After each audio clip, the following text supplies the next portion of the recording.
The leather strap had been in his left breast pocket for 22 years. Cole Reeves was not the kind of man who examined the things he carried. He carried them because they were there. And they were there because he had never found a reason to put them down. The strap was old, dark brown, going black at the edges, stiff from years against his body heat. It had been part of his father's Harley, once a section of the drive belt, cut clean, the kind of thing a man saves from a machine he loves when the machine is gone. Cole had pulled it from the ground outside the burning chamber when he was 12 years old. He had never thought much about why he kept it. He was thinking about it now because his phone had rung 40 minutes outside of Reno, and the voice on the other end had not been a voice at all, just breathing. Shallow, controlled, the kind of breathing a man does when he is trying not to make a sound that will bring more trouble down on him. And underneath the breathing, barely audible, the sound of metal hitting concrete. He knew that sound before he knew anything else. It was the sound of the garage. Cole had already turned the Harley around before the call disconnected. He did not call back. He did not call anyone. He just rode, pushing the bike harder than the wet Nevada highway deserved, the desert dark on both sides, and the headlight cutting a narrow lane through it. And he kept his left hand loose on the bar, because the pocket was there, and the strap was there, and something in the back of his chest had gone very cold and very still. He had been 6 weeks on the road, chapter business in Nevada and Utah, and one overnight in southern Idaho that he would not be accounting for in any official capacity.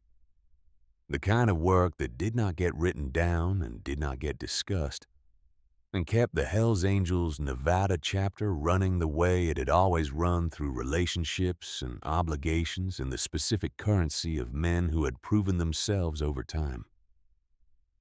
He had been looking forward to going home. Reeves Auto and Iron sat on Route 16 outside a town called Garner, Nevada. Population 4,000 and falling. The garage had been there since 1974, built by Earl Reeves with salvaged lumber, and a second-hand hydraulic lift, and a stubbornness that the county had been trying to outlast ever since. 12 acres, 3 service bays. A reputation for fixing anything with an engine that extended 200 miles in every direction. Cole had grown up under those bays. His father, Roy, had grown up under them before him. Earl had grown up building them from nothing, which was a different kind of knowledge entirely.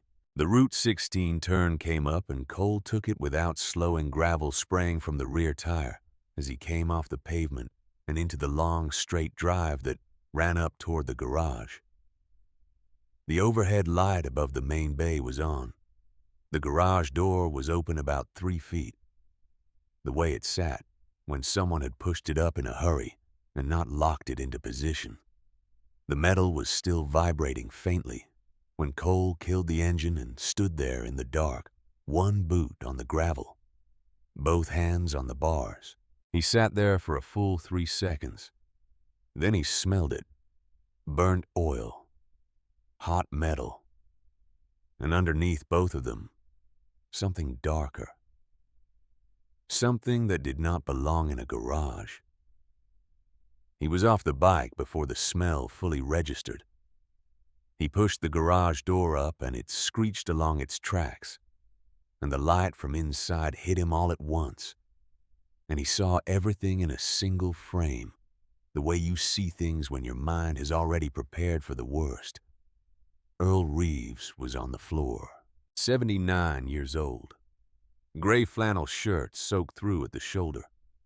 One side of his face the color of old plum, the other side pale and wrong. His breathing was shallow and irregular, the kind that happens when ribs have been compromised. His hands were open on the concrete beside him, the way hands go when a body has stopped protecting itself and is just trying to keep existing. Tools were everywhere. A torque wrench bent into a shape no torque wrench was designed to make. Drawers pulled from the workbench and dumped.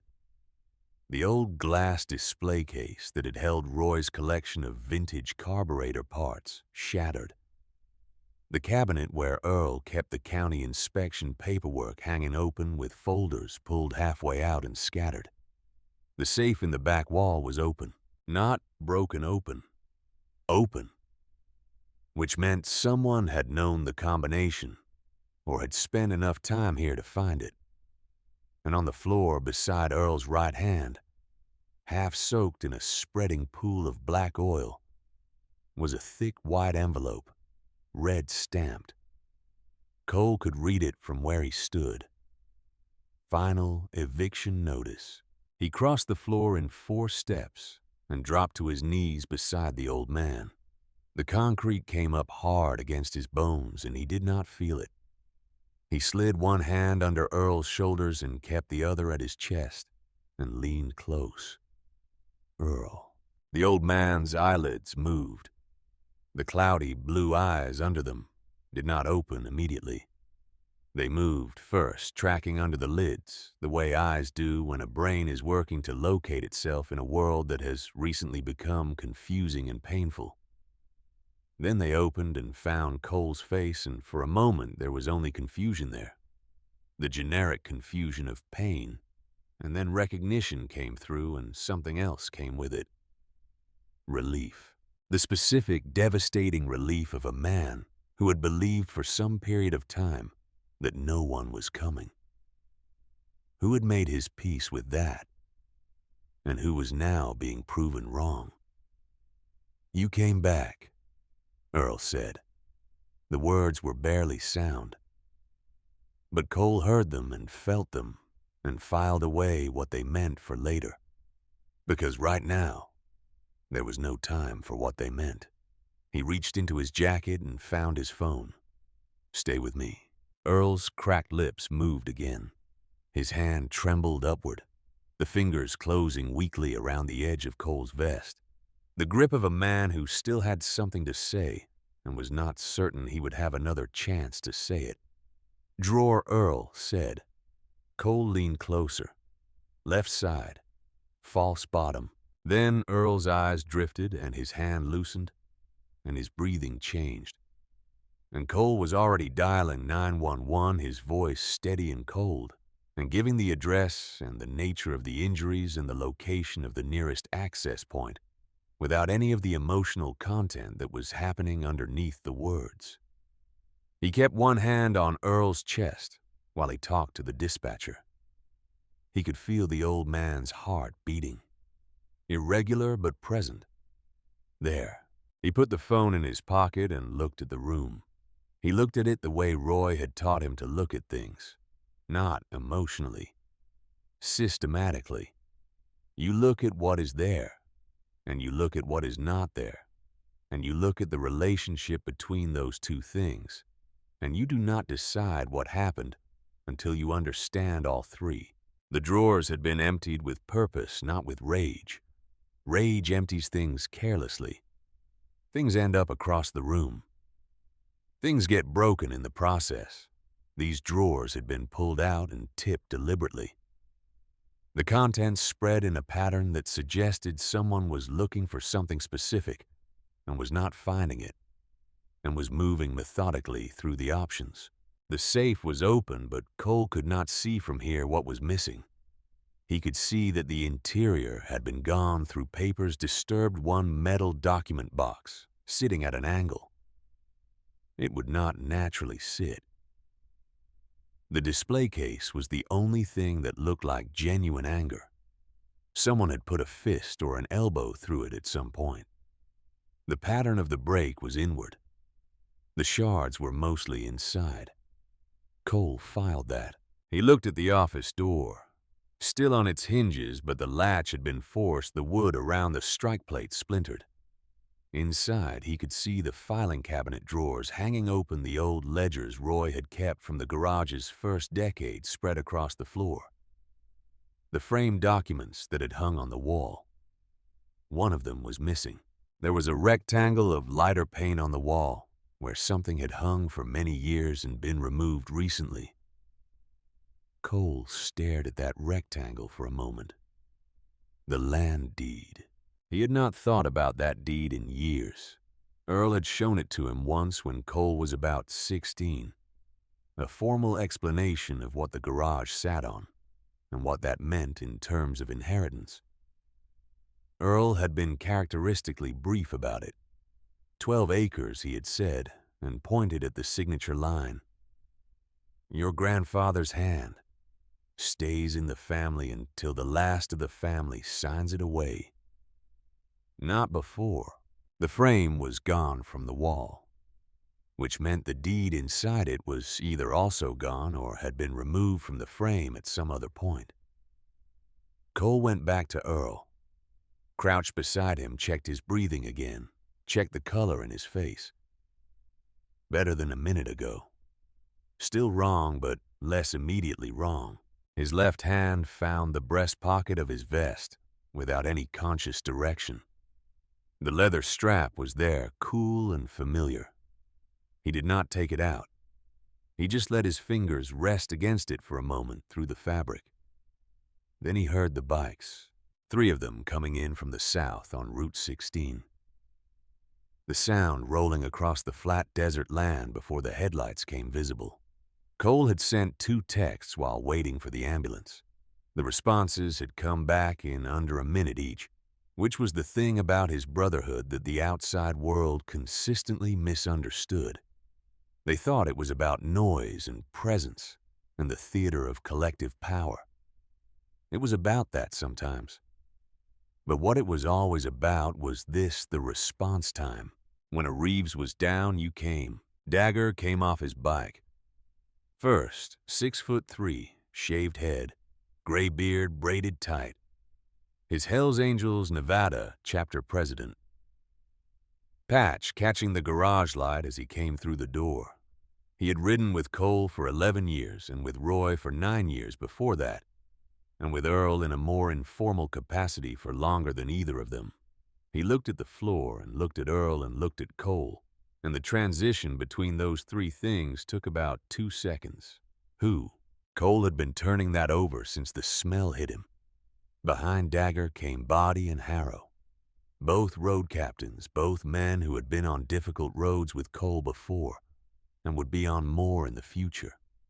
Body crouched beside Earl immediately, with the instincts of a man who had seen road injuries and knew what to check for. Harrow stayed near the door, reading the garage the way Cole had been reading it, cataloging the pattern of the damage. Cole held up the eviction notice. Harlan Voss, he said. The name sat differently in the room than it would have sat outside it. Inside this building, inside this specific building.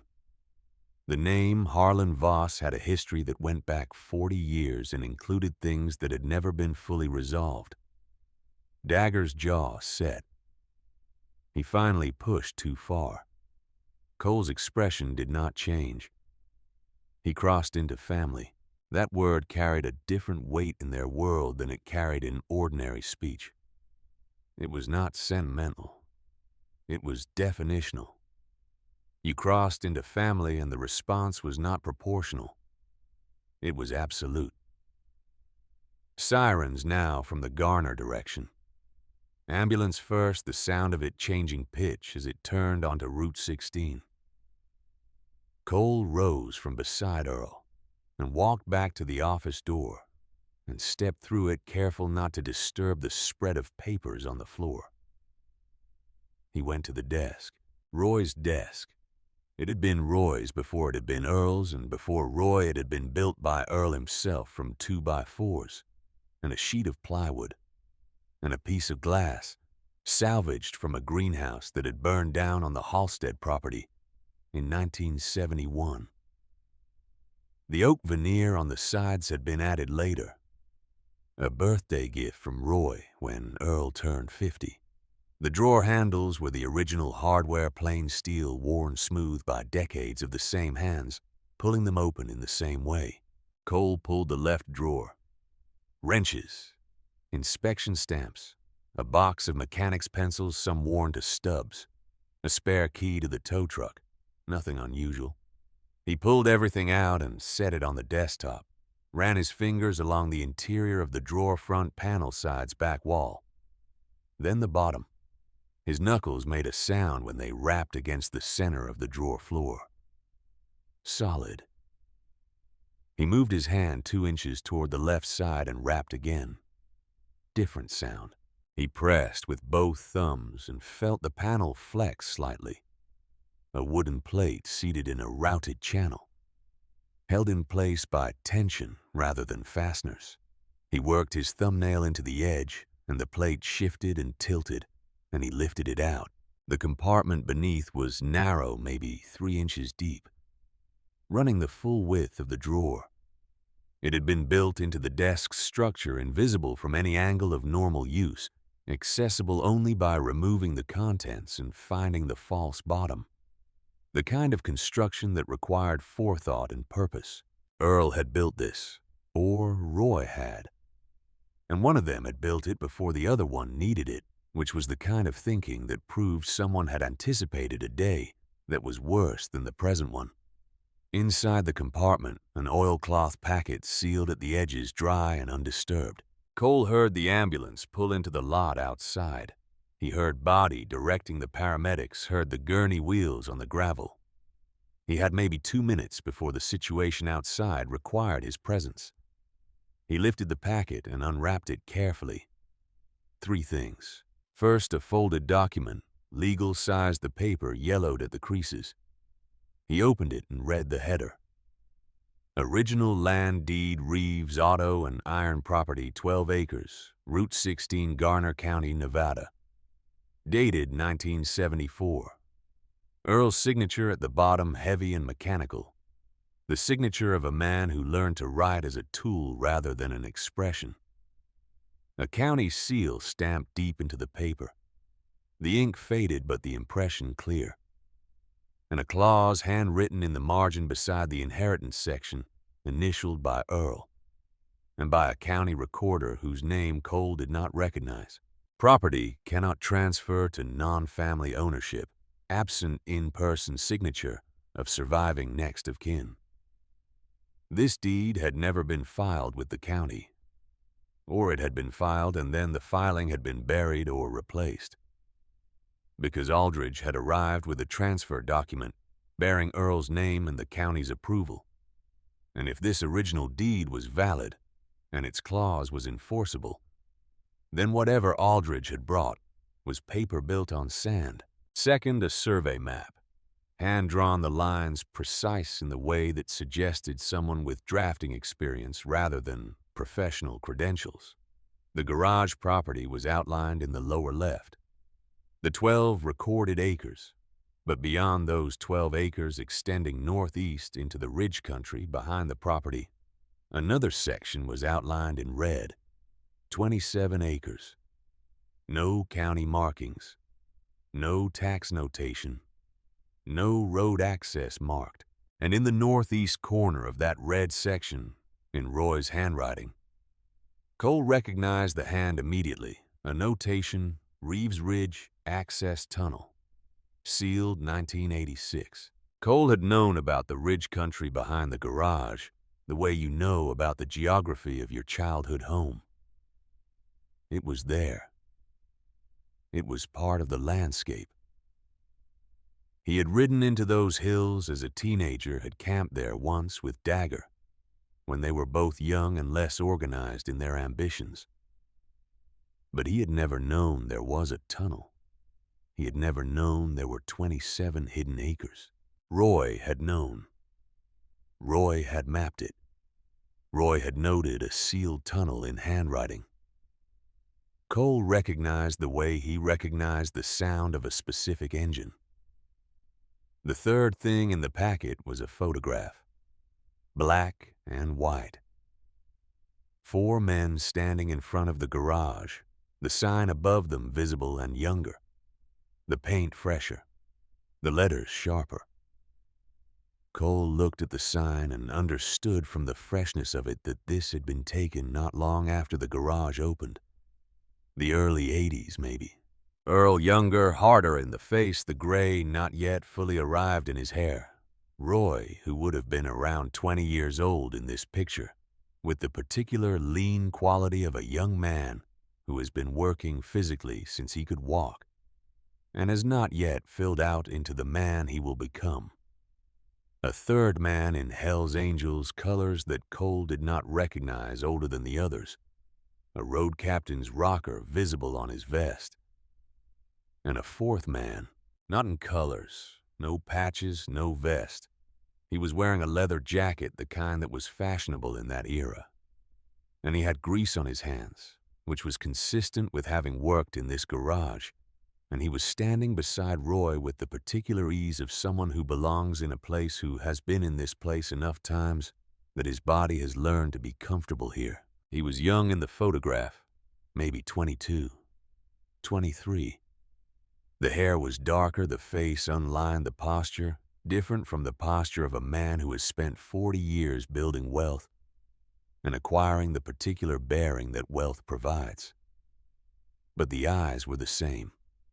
Cole had seen those eyes in news photographs and in one face-to-face encounter at a county commissioners meeting 3 years ago that had lasted about 90 seconds and had been entirely civil, and had left Cole with a feeling he could not name and had not examined until now.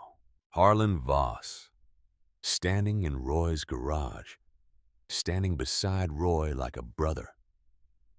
Cole turned the photograph over. One line on the back in Earl's handwriting different from the survey map notation. Older ink, written at a different time and with a different pressure. The pressure of someone recording something they wanted to remember but did not want to say aloud. He came back for what we buried. Cole heard the ambulance crew inside now. Bodie talking to them, the specific tones of people exchanging medical information in an environment where time matters. He had less than a minute. He folded the deed and the survey map and put them inside his vest. He put the photograph in the same interior pocket against his chest. He replaced the false bottom in the drawer and put the drawer contents back and pushed the drawer closed. Then he walked out of the office and into the main bay, where the paramedics were loading Earl onto the gurney. The old man looked worse under the full light than he had on the floor. Smaller. The kind of diminishment that happens when you move someone from the place they have always been to a context that does not include them, the absence of the familiar environment revealing a fragility that the familiar environment had been all this time counterbalancing. His one open eye found Cole. Cole walked over and put his hand on the gurney rail, not stopping the movement, just being in contact with it, being in range. Earl's mouth moved. Cole leaned down. "Drawer," Earl said again. His expression said he did not know Cole had already been there.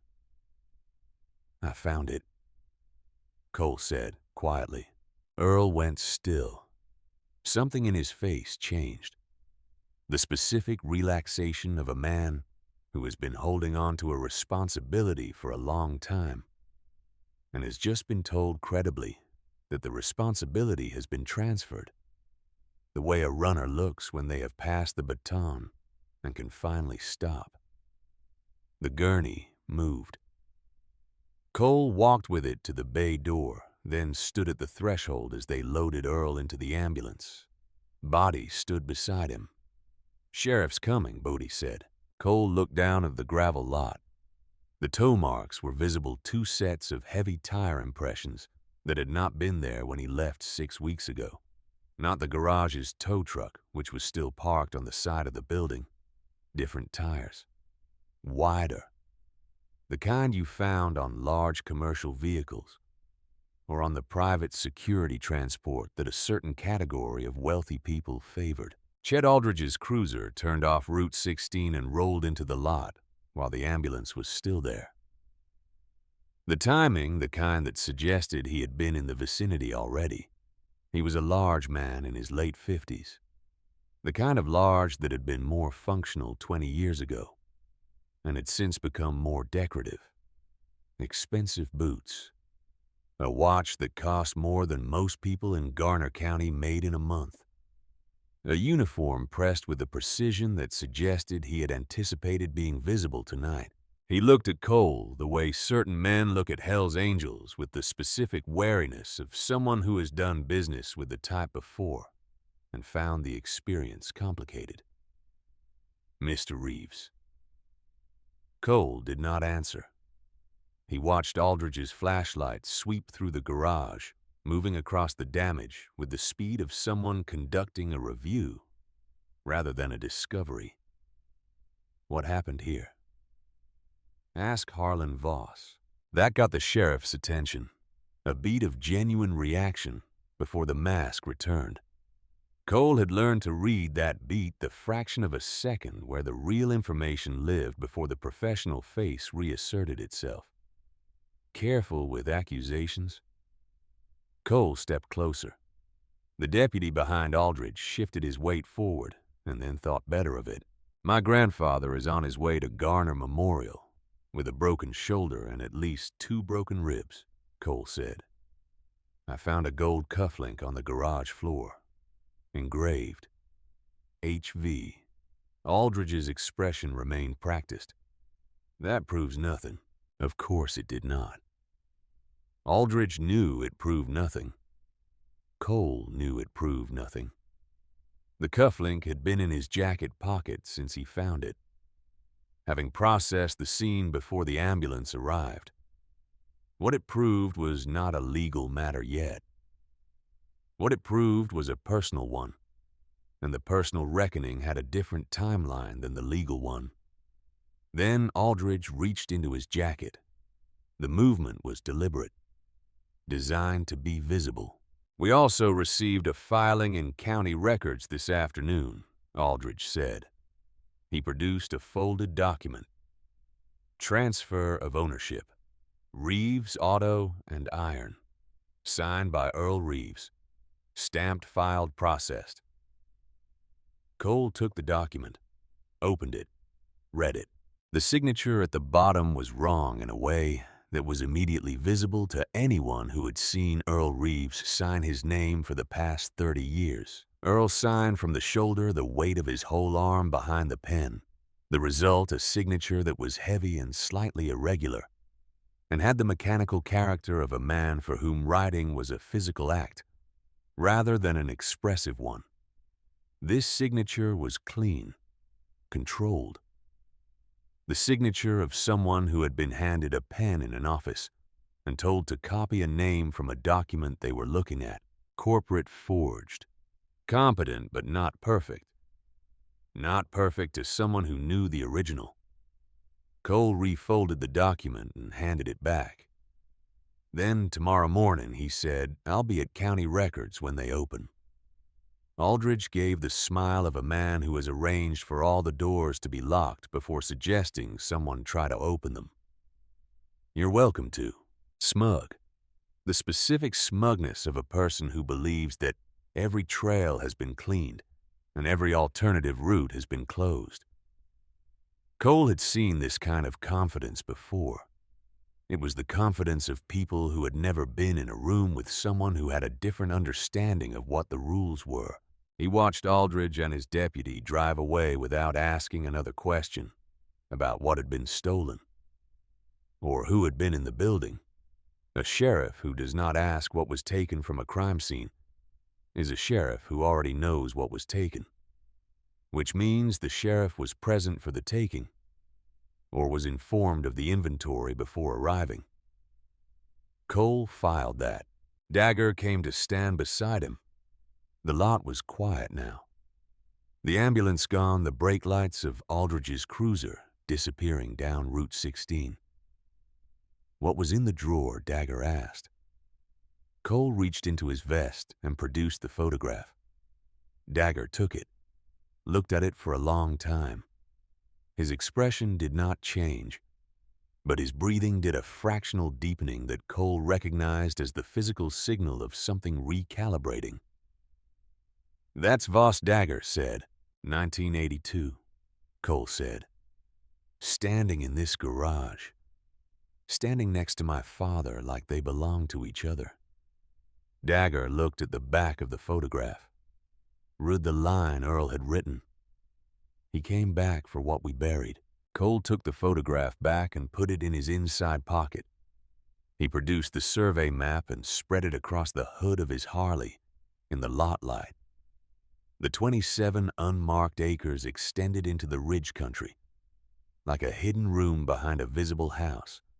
The notation in the northeast corner: Reeves Ridge Access Tunnel, sealed 1986. Body leaned over the map. His finger traced the line of the ridge. There's a road back here. Dirt.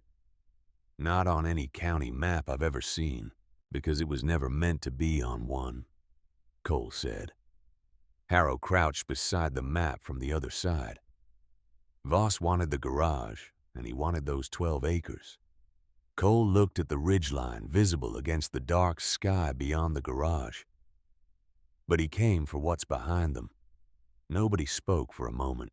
They had all been in enough situations to understand that some conflicts had surface dimensions and subsurface dimensions, and that the surface dimension was almost always a distraction from the one that actually mattered.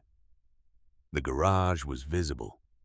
The eviction notice and the forged transfer of ownership were visible. Aldridge's presence and his willingness to process fraudulent paperwork were visible.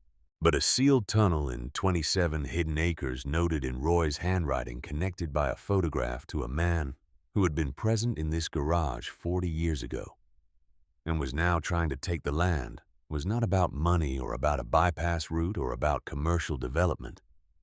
It was about something that had been buried. Cole reached into his breast pocket. Not for the documents, not for the photograph. Further in. He found the strap and took it out for the first time in the way that meant he was actually looking at it, rather than simply carrying it. The leather was warm from his body. The edges were worn, and the color was uneven darker where his fingers had rested most often over the years. A piece of his father's machine cut clean from the belt before the machine was gone. He had carried it since the fire without knowing exactly why, telling himself it was habit. Telling himself it was the kind of thing you hold on to when the other options are too large to hold. He turned it over in the garage light. He had never noticed what was on the back of it, on the side that rested against his ribs, against his skin on the inside, where his own body heat had been preserving it. Carved into the leather. Not deep. The way you carve something quickly with a small blade in a moment, when you have limited time and specific intention. 2 letters.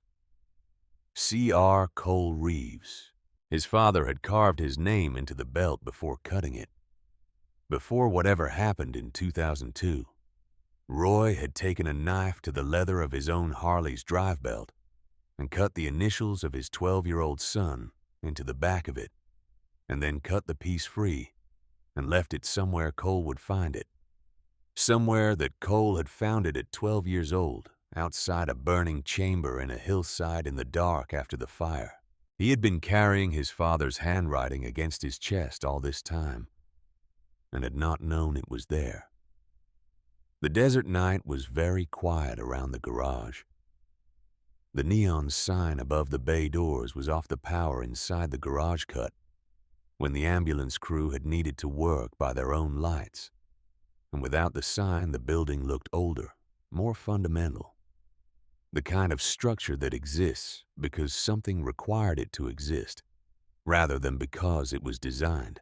Cole looked at the ridge line one more time. Then he looked at the 3 men around him. Men who had ridden with him long enough that he did not have to explain the architecture of what he was thinking. They could see the shape of it from where they were standing. "We move before sunrise," Cole said. Dagger nodded once slowly. The nod of a man who had known this conversation was coming since the moment he saw the garage floor. Cole put the strap back in his breast pocket. He put his hand flat against it for a moment through the fabric. Roy had been in that tunnel. Roy had died in that tunnel. And somewhere under Reeves Ridge, in a sealed chamber that Harlan Voss had been trying to reach since before Cole was old enough to understand what reaching meant, was the reason. Whatever they had buried was still there. Voss had spent 40 years trying to get back to it. Tonight, Cole was going to get there first. They left at 4 in the morning. No headlights until they hit the dirt road behind the garage, and even then only the running lights enough to see the ground without announcing their position to anyone watching from the ridge above. The desert at that hour had a quality of absolute stillness that Cole had always found clarifying. The noise of the world fell away, and what remained was only what was actually present and actually true. 4 bikes, Cole in front, Dagger Body and Harrow behind him in the loose formation they had developed over years of riding in conditions where spacing mattered more than aesthetics. The dirt access road that ran behind the garage property was not on any county map Cole had ever seen. It was not on the survey map in his vest either, at least not on the portion visible under normal scrutiny. He had found it on the back of the survey sheet penciled faintly in Roy's hand. A dotted line running northeast from the garage's rear boundary up into the ridge country. Roy had known about this road. Roy had drawn it from memory or from observation. The dotted line of someone marking a route they had used, rather than one they had been told about. The line ended at a small X with no notation, no label. Only the X itself, which was notation enough. The climb took 20 minutes. The road was overgrown from years of disuse. The brush on both sides close enough to scrape the handlebars, the surface loose and irregular under the tires. Cole kept his speed measured and his eyes on the ground ahead. Behind him, Dagger and the others matched his pace without being told. Reading the terrain the way experienced riders read it, not by looking at it directly, but by feeling what the bike communicated through their hands and their weight. The ridge opened ahead of them. Suddenly, the way enclosed terrain always opens, the compression of the uphill approach releasing all at once into a wide stone shelf that looked out over the valley below. Cole could see the garage from here. The security light above the bay doors a small orange point in the dark. He could see Route 16 running its long, straight line through the desert, and beyond it the scattered lights of Garner, and beyond those the highway running south toward Las Vegas. He killed his engine. The others did the same one by one, the sound dying in sequence until there was only the wind moving across the stone shelf and the tick of cooling metal. 50 yards ahead of them, embedded into the mountain face where the shelf ended and the rock face rose, was a steel gate. Industrial construction, the kind that suggested serious intent rather than casual deterrence. Horizontal bars, a frame set into anchors drilled directly into the stone. A wheel lock mechanism on the right side that was the same family of design as the safe mechanisms Cole had learned from Earl as a teenager. A warning sign on the upper bar faded to near illegibility from years of Nevada sun. What he could still read: danger. Reeves Ridge. Access closed. The padlock on the gate's secondary latch had been cut recently, not long ago. The cut edges had not yet begun to oxidize, which in the dry Nevada air meant hours rather than days. Someone had been here since the attack on Earl. Someone had come prepared to enter and had found the secondary latch manageable. But they had not gotten past the wheel lock. Cole dismounted and walked to the gate. Dagger came beside him, and both men studied the wheel lock mechanism in the beam of Dagger's flashlight. 6 spokes. Cast iron old, but maintained the mechanism free of rust in a way that suggested someone had periodically applied oil to the working parts. Not recently, but within the past several years. Which meant Earl had been up here. Earl had been maintaining access to this place for a long time. Body crouched beside the dirt in front of the gate. 3 sets of boot prints. Expensive tread, the kind Cole had seen on private security contractors, the toe box narrower than a work boot, the heel more pronounced. The prince went forward to the gate and stopped, and then turned back. Whoever had come had not been able to solve the wheel lock. Cole looked at the mechanism. He was 14 years old when Earl had taught him the family lock sequence. It was not a combination in the conventional sense, not numbers or letters, but a physical procedure. A series of turns and half-turns that followed a logic Earl had called the Reeves way, meaning it was the way Earl's father had built locks and the way Earl had learned to build them, and the way he had taught Roy, and then taught Cole. Right 2 full turns, left 1 half-turn back pull. Cole wrapped both hands around the wheel. The iron was cold and the surface was rough, and the contact was immediate and real in the way that physical contact with old metal always is. Right. 2 full turns. The mechanism moved with resistance, and then with the smoothing quality of something that had been built correctly and wanted to function correctly. Left. 1 full turn. Half turn back. The sound that came from inside the lock was a heavy metallic clunk that echoed off the rock face and rolled out across the stone shelf, and then disappeared into the dark. Cole pulled.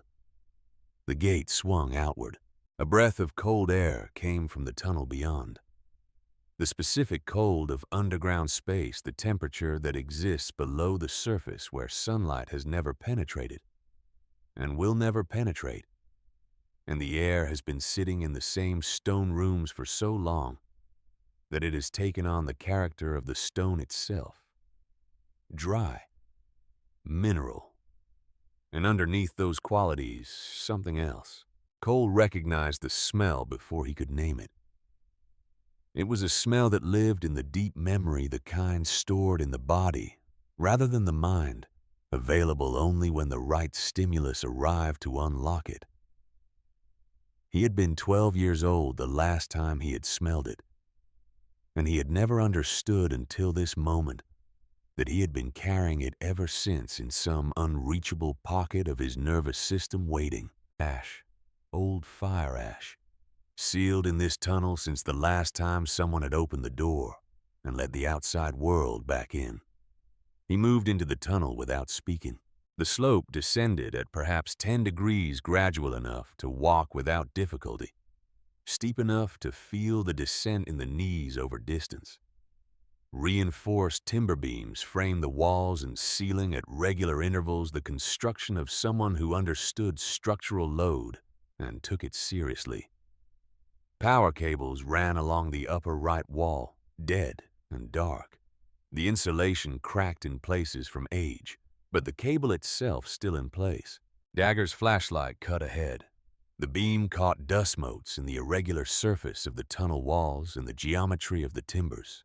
The floor was dirt compacted from years of use, and the boot prints from outside continued inward, tracking forward in the dust, until they stopped at a junction about 40 feet down. The tunnel split. Left passage ran another 20 feet and ended in a collapse. The timbers on that side having failed at some point and brought down a section of the ceiling. The debris was old, the edges rounded from years of settling. That passage had been closed for a long time. The right passage continued. The boot prints turned right. They followed. Another 30 feet and the passage ended at a chamber door, steel newer than the rest of the construction. The installation date visible in the relative freshness of the anchor bolts, relative to the surrounding stone. 20 years, Cole estimated. Maybe 22. The door had been scorched, not recently.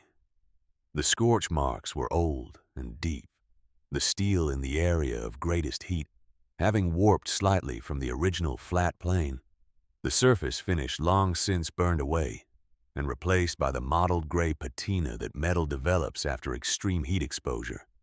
The burn pattern radiated from a point about 3 feet from the floor, the kind of origin point consistent with an accelerant that had pooled on the ground and ignited. Cole put his hand against the steel. The metal was cold now.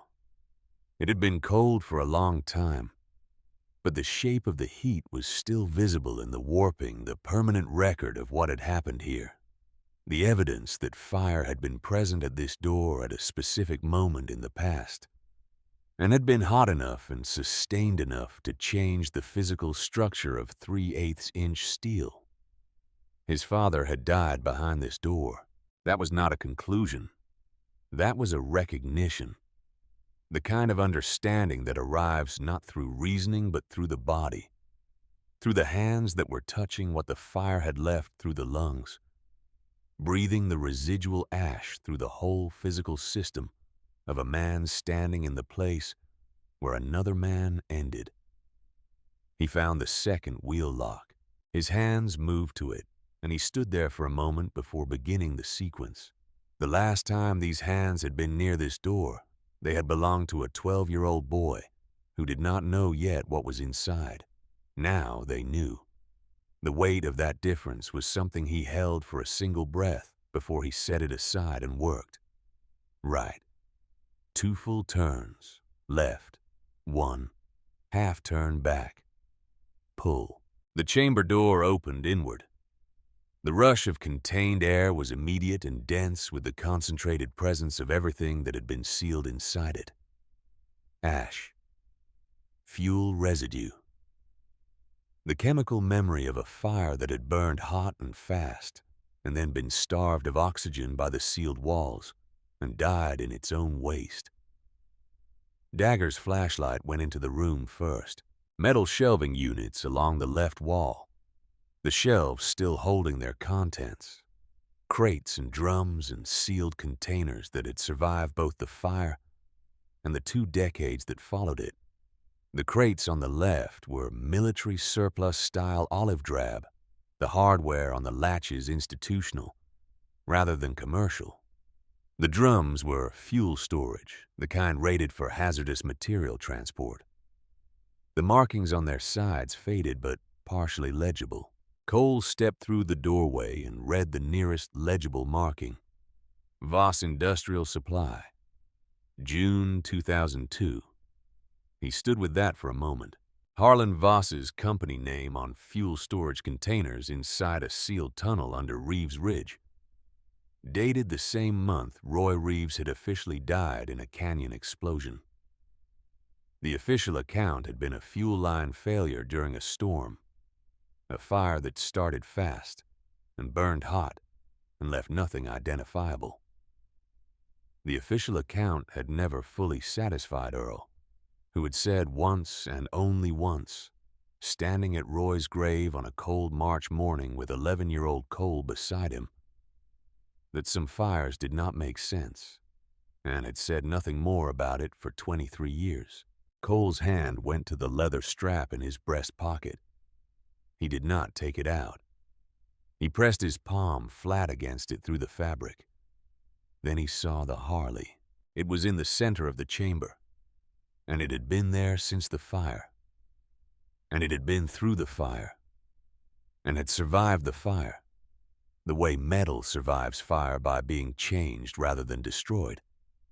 The frame was intact, structurally present. The chrome was gone, the finish was gone, the rubber was gone, the wiring was gone. The fuel system had burned and the tank had failed, and the seat had reduced to its spring structure. But the bones of the machine were there, and on the neck stem of the frame, on the metal collar where the fork tubes connected to the steering head, there was an engraving. Cole had to crouch to read it in Dagger's flashlight beam. The fire had darkened it, and the metal had warped slightly around it. But the engraving itself had survived because it was cut into the steel, rather than applied to the surface. And steel remembers what is cut into it, even when everything else is taken away. An eagle, wings spread. The same design Roy had transferred to every machine he worked on as a kind of signature. A mark that said, This came from Roy Reeves's hands and carried his standard. Cole had seen this exact eagle on a dozen different bikes over the years on machines Roy had built, or extensively modified, always in the same position on the neck stem, always in the same style. He had polished this specific eagle when he was 8 years old. He remembered the cloth in his hand and his father's hand over his, guiding the pressure. He remembered the way the engraving caught the light when it was clean. He had been told this machine burned in a canyon. It had burned here, in this room, in this mountain, sealed in by a door that had been locked from the inside. Roy had not died in a canyon during a storm. Roy had died in this chamber, and the official account that had shaped the years of Cole's life between losing his father and becoming the man who could do something about it had been a construction, a lie assembled by someone with enough reach to shape a county coroner's report and a sheriff's investigation, and the memory of a community that had largely moved on before the questions could sharpen. Harrow's voice came from near the shelving on the right wall. "Cole, look at this." On the upper shelf between two of the military surplus crates, a video cassette, standard VHS format. The plastic housing discolored from the heat exposure, but intact. The label on the spine was handwritten. The handwriting was Roy's. Cole knew the handwriting before he finished reading the words. "The night Harlan tried to kill me."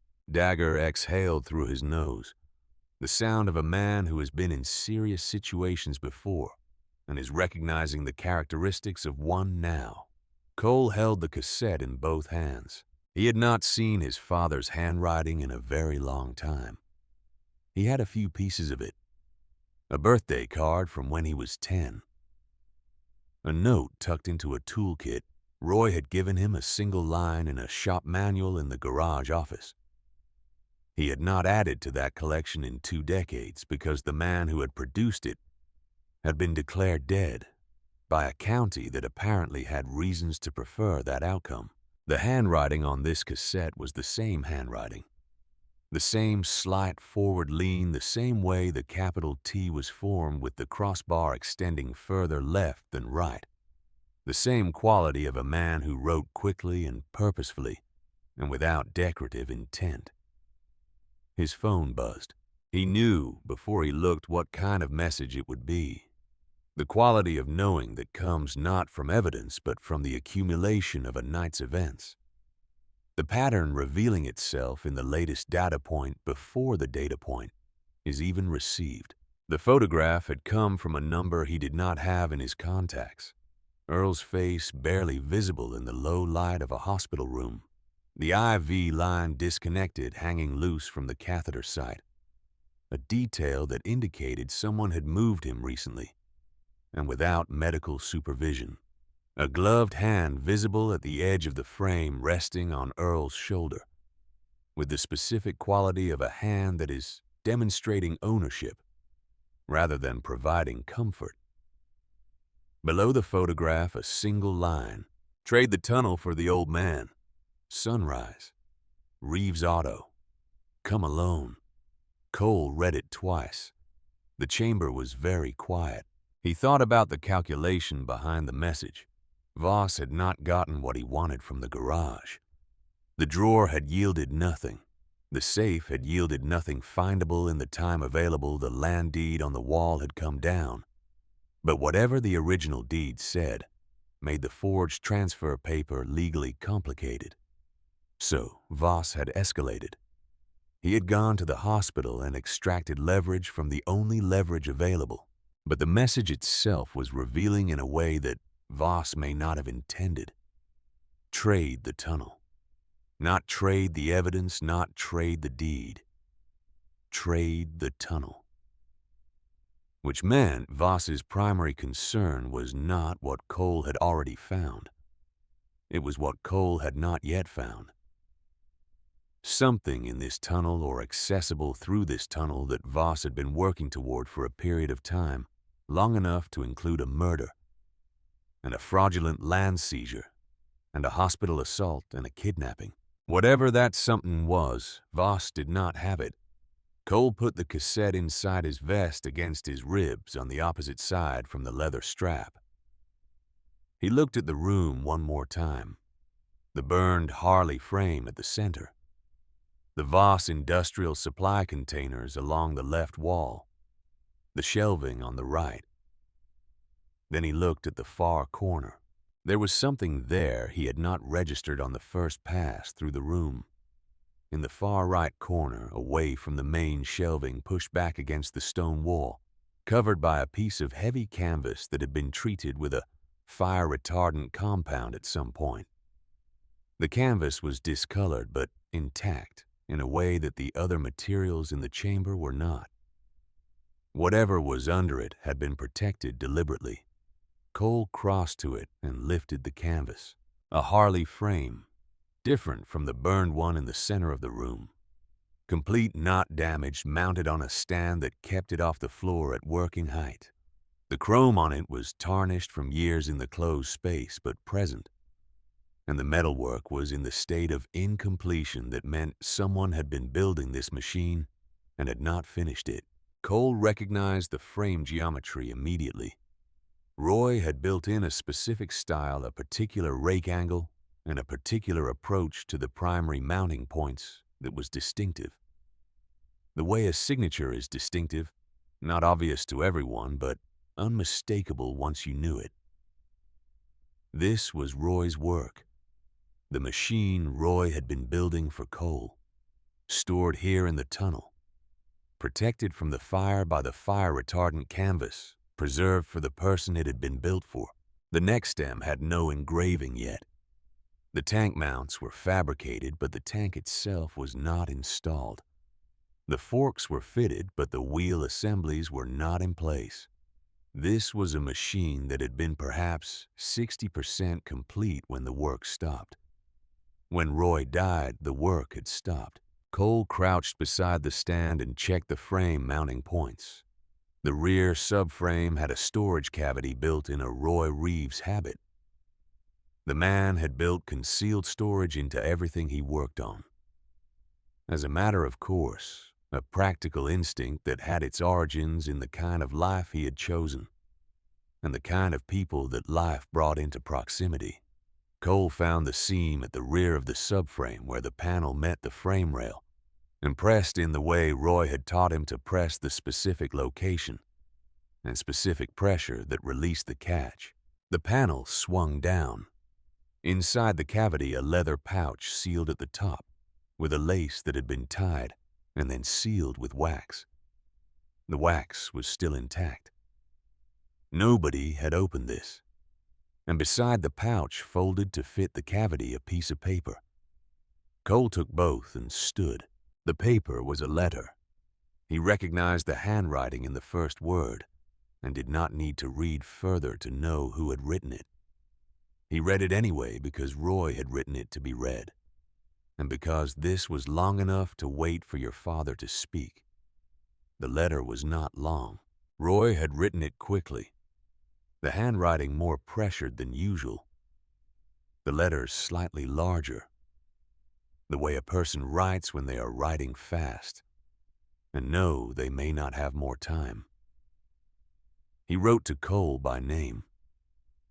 He wrote that if Cole was reading this, then certain things had come to pass that Roy had tried to prevent and had failed to prevent.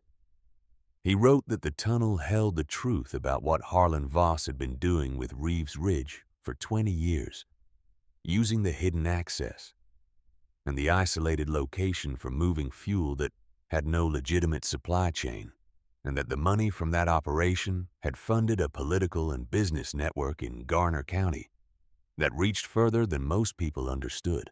He wrote that he had tried to stop it because it was wrong, and because the land it used was Reeves' land, and because the name on that land meant something, and he was not willing to let it mean the wrong thing on his watch. He wrote that the pouch contained his accounting of everything, names and numbers and dates and transactions written out by hand, because he did not trust anything electronic, and because handwritten records in his own hand were the kind of evidence that could not be dismissed as fabricated. He wrote that he was sorry he could not be there. He wrote, "Finish the bike," not with anger, with what comes after. Cole read those 4 words twice. Then he folded the letter and put it inside his vest. He opened the leather pouch. Inside a notebook, small format, the kind used for field notes. The cover dark with handling. He opened it. Roy's hand threw out dense and precise the entries organized by date, running from 1994 to a final entry dated June 10th, 2002, 4 days before the fire. The last entry was the longest, a full page and a half in Roy's compressed handwriting, names and account numbers, and the names of county officials and the name of a state transport licensing board member, and a federal procurement officer whose signature appeared on falsified surplus disposal paperwork. And at the top of the last entry, in letters slightly larger than the rest, Harlan Voss, with a line beneath it connecting his name to every other name on the page. Dagger had come to stand beside Cole. He read over Cole's shoulder for a moment without speaking. When he spoke, his voice had the quality of a man who has understood a situation completely and is now assessing the options. "What do you need?" Cole closed the notebook and put it in his vest alongside everything else. He looked at the photograph message on his phone again, Earl's face in that hospital room. Voss had sent men to the hospital, which meant Voss had enough institutional reach to extract a patient from a medical facility without triggering an immediate law enforcement response, which meant Aldridge was active in the operation and not merely complicit in the background. Cole thought about Walt Greer. Walt Greer was 58 years old and lived outside of Reno on a property he had bought after 21 years with the ATF Nevada field office. He had retired with a commendation for his work on a multi-year investigation into unauthorized military surplus diversion in the western states. That investigation had been closed in 2003. Without prosecution, the case file sealed the official reason given as insufficient evidence. Cole knew differently. Roy had known Walt Greer. The two of them had been in contact in 2002, in the months before Roy died. Cole had found a reference to Greer in Roy's papers years after the fact. A name with a Reno number beside it, no context given. He had called the number once, maybe 10 years ago, and Greer had answered, and had not been surprised to hear Roy Reeves's son on the phone, which told Cole everything he needed to know about what Greer had been waiting for. He had kept the number. He dialed it now. Greer answered on the second ring, not surprised. The specific alertness of a man who keeps his phone close and has been keeping it close for a long time. Cole said 3 things. He had the notebook. He had the cassette. He had proof of origin on the Voss industrial containers in the tunnel. Greer was quiet for a moment. Then he said he had been waiting 21 years for someone to open that file back up, and that if Cole could give him coordinates and a transport window, he would make calls tonight. Cole gave him the coordinates of the tunnel entrance and told him to come at first light, but to stage outside the county line until Cole sent a second message. He ended the call. Dagger was looking at him. Cole laid out the 3 directions. Dagger would coordinate with Greer and stay with him to manage the federal approach. Body and Harrow would be at the county records office when it opened with the original deed and the inheritance clause, and they would file a formal challenge to the transfer document and request an emergency freeze on any transaction involving the Reeves property pending authentication review. Cole would go to the garage at sunrise, alone, exactly as the message had instructed.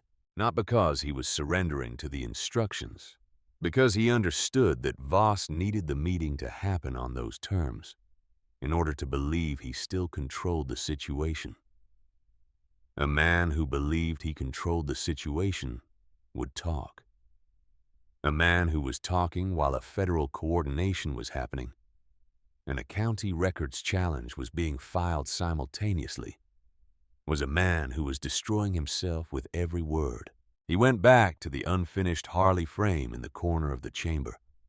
He crouched in front of it and ran his hands along the neck stem where the eagle engraving would eventually go. The metal was cold and tarnished, but solid, the work underneath it precise and intentional. Roy had built this to last. Roy had built it to be finished. Cole put his hand flat against the frame for a moment, the same gesture he had made against the leather strap. The same instinct, the need for physical contact with something his father had made the communication that moved through touch when words were not available. He reached into his breast pocket. He took out the leather strap for the second time that night and looked at the initials in the beam of the flashlight. CR. Cut into the leather with a small blade deliberately at a moment when Roy had known that time was limited and that the thing being made needed to outlast the moment of its making. Cole understood now what he had not understood at 12 years old when he picked this up from the ground outside the burning door. It was not a memento. It was not the kind of object a man leaves behind accidentally or sentimentally. It was a specific communication from a man who knew he might not come out of a room to a 12-year-old boy who would one day be standing exactly where Cole was standing now, in a dark tunnel under a Nevada mountain with the pieces of the truth assembled around him and the question of what to do with it fully in his hands. Roy had cut the strap from the belt before he went into this chamber. He had carved his son's initials into the back of it and left it where Cole would find it. He had stored an unfinished machine in the corner of the same chamber and loaded the hidden compartment with the handwritten accounting of everything Voss had done and everything that could be used to prove it. He had pointed a camera at Harlan Voss in the last conversation they would ever have and recorded the evidence that would make the notebook irrefutable. Roy Reeves had known he might not come out of this room. He had prepared for that outcome with the same thoroughness he applied to every machine he built. Cole put the strap back in his pocket. He stood outside the chamber, through the tunnel, past the stone shelf and down the dirt road.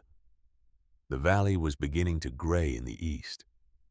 Not light yet, not sunrise, but the first suggestion of it, the sky beginning to separate itself from the ground in the way that only happens in the half hour before dawn. Reeves' auto and iron was down there. Harlan Voss would be down there by the time the sun cleared the ridge. Earl was somewhere in the county, held in a condition that Cole was not going to let himself think too specifically about, because thinking specifically about it would introduce an emotional variable into a situation that needed to remain tactical. Earl was alive. The message had shown Earl alive. Voss needed Earl alive.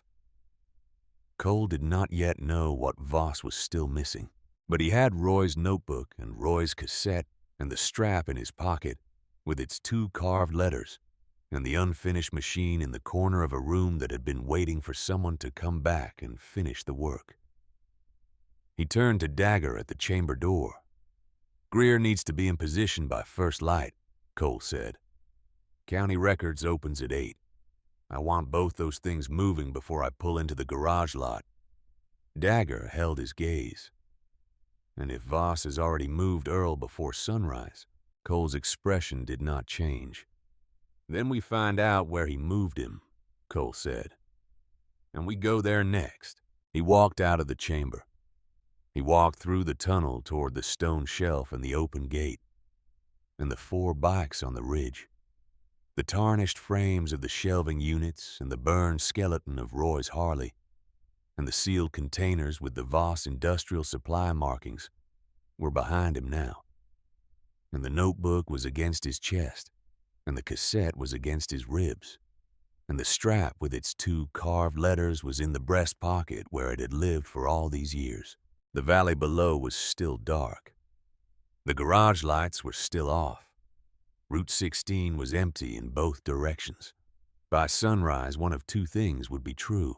Either Harlan Voss would understand that the situation he had believed he controlled had already ended without him, or he would spend another few minutes not understanding it, before the understanding arrived from multiple directions at once.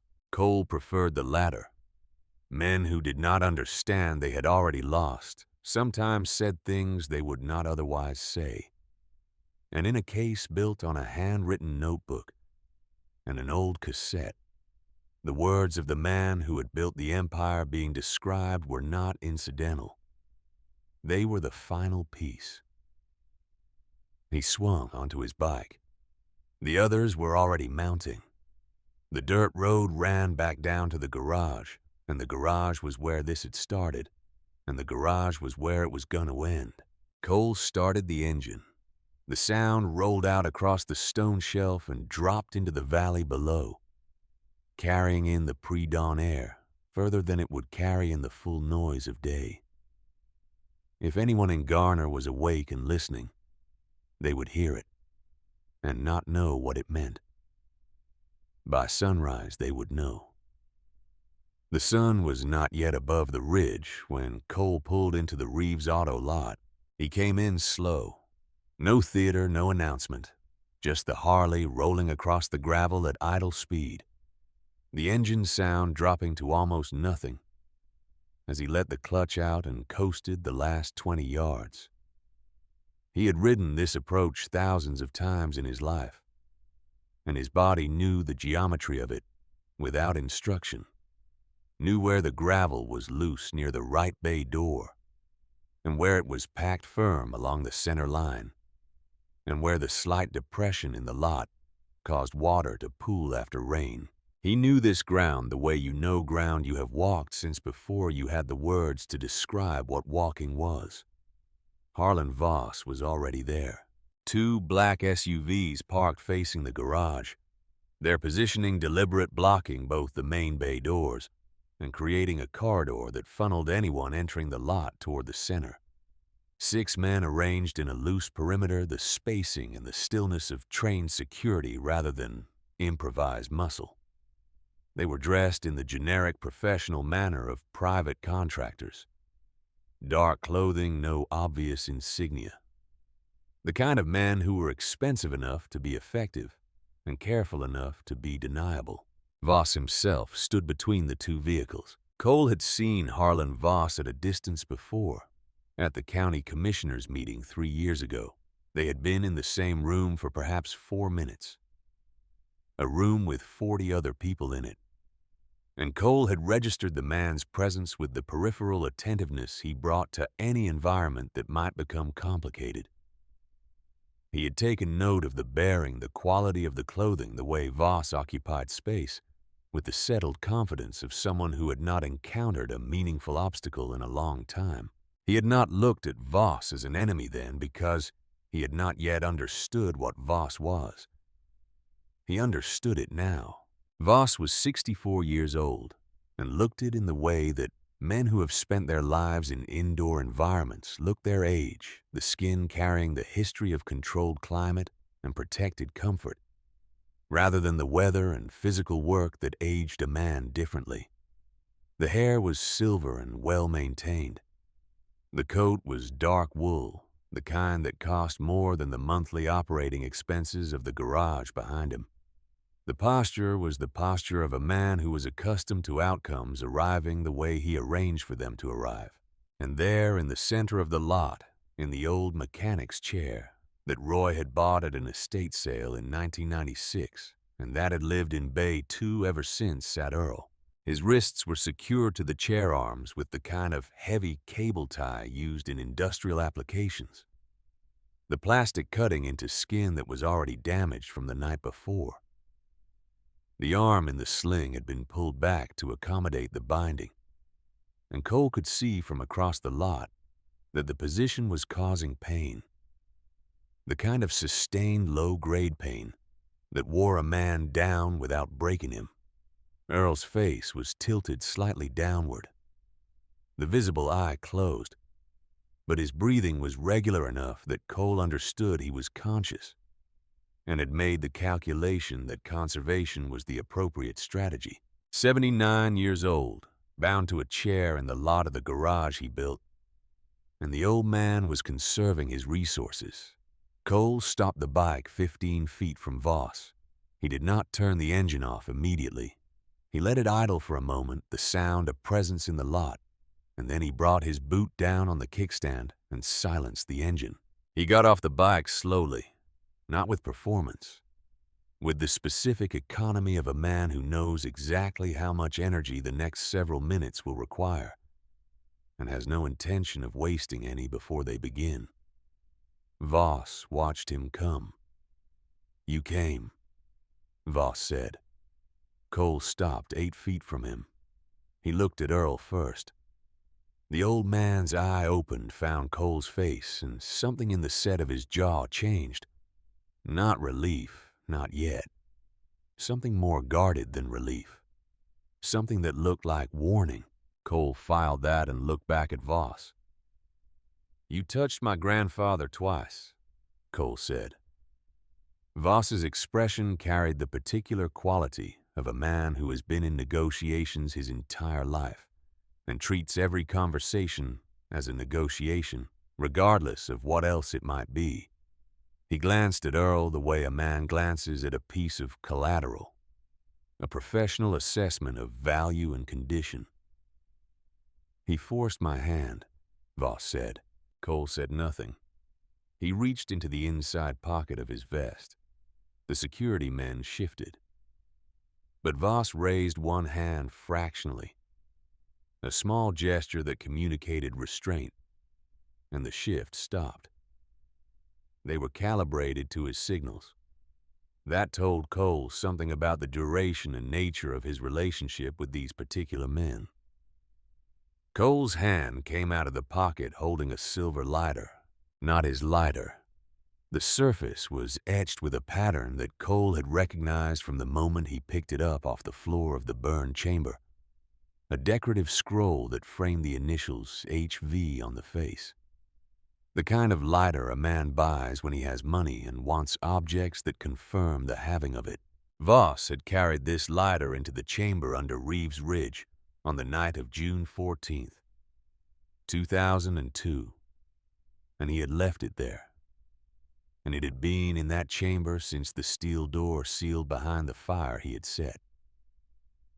Cole turned it in his fingers. The morning light caught the etching. Voss went still, not the professional stillness of a controlled man. The different stillness of a man whose body has responded to something before his mind gave permission. The stillness of recognition, the kind that carries history in it. Cole watched his face. There it was, under the composed exterior, under the careful architecture of a man who had spent decades presenting one face to the world, something older and less managed, something that had not been fully awake in a long time, and was now awake. Fear was not the right word for it. Fear was too simple. This was the specific response of a man who has committed an act he believed was permanently buried, and has just seen it appear in the hands of someone standing in front of him in morning light. "You were there," Cole said, "the night my father died." Voss's jaw tightened. His composure was still present. He had too many years of practice for it to leave completely, but it had become something being maintained by effort, rather than something natural. That was a long time ago. Cole watched him. The voice recorder in his jacket pocket had been running since he pulled into the lot. He had turned it on in the parking area of the gas station 2 miles down Route 16, where he had staged for 20 minutes waiting for the confirmation from Dagger that Greer was in position north of the county line. The confirmation had come at 6:42. He had pulled out at 6:44. He had not told Voss he was being recorded because the value of a recording made without the subject's knowledge was not the same as the value of one made with it.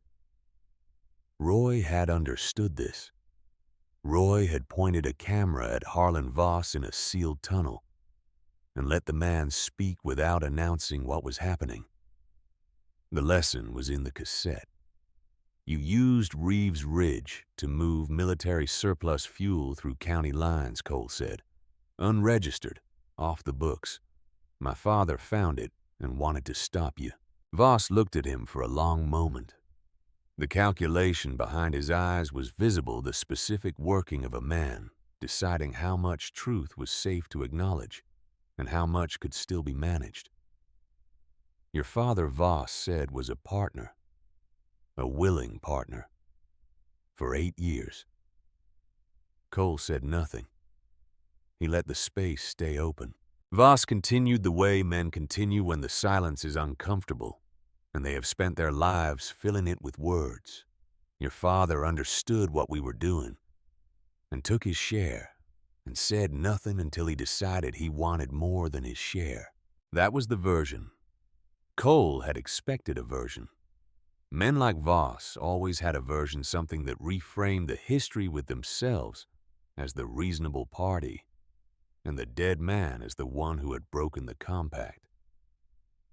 The version usually contained enough proximity to the truth to be difficult to immediately refute, which was what made it useful. He wanted to take it, Cole said. Voss's expression shifted fractionally. A recalibration. He had expected more resistance to the version, more emotion, and Cole's calm acceptance of it had thrown the rhythm of the prepared narrative slightly off. Your father decided, Voss said carefully, that what was in that tunnel was more valuable than the arrangement we had. He decided he was going to expose the operation. What he really wanted was leverage. Cole turned the lighter in his fingers one more time. Then he put it back in his vest pocket. He looked at Voss directly. My father said this ends tonight, Cole said. Those were his words. In the tunnel. On the night of June 14th, 2002. Voss went very still, because those were words Voss knew. Those were words from a specific conversation in a specific sealed room that no living person outside of Voss himself could have heard.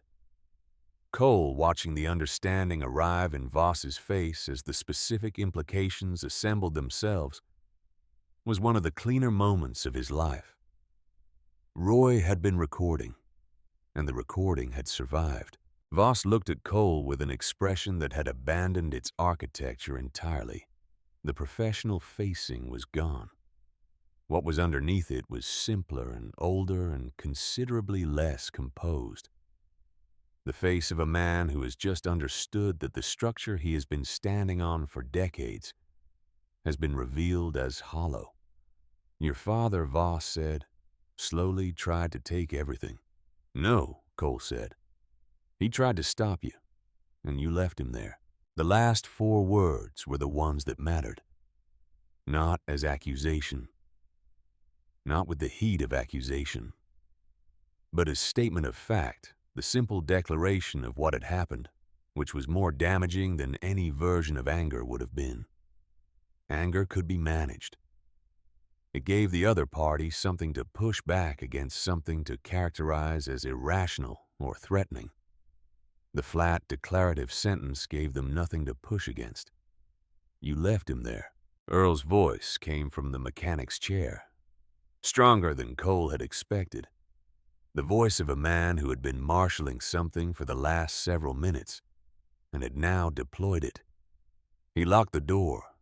Himself, Voss said. He chose it. Earl made a sound that was not quite a word.